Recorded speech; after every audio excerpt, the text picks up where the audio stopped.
Ho scritto una poesia su San Lorenzo, su questo 10 agosto, che dovrebbe essere un giorno di grandi aspettative, no?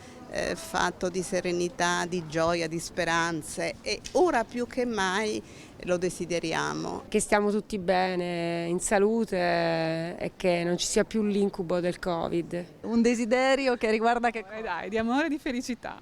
per chi? Non lo so, non c'è ancora, chissà che arrivi presto. Essere felici insieme, dai, è una cosa semplice. Confermo. Progetti per il futuro?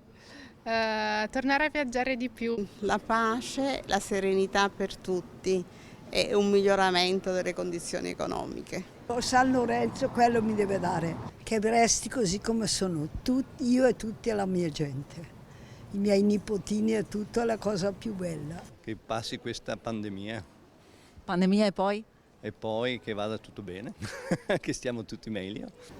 All the best.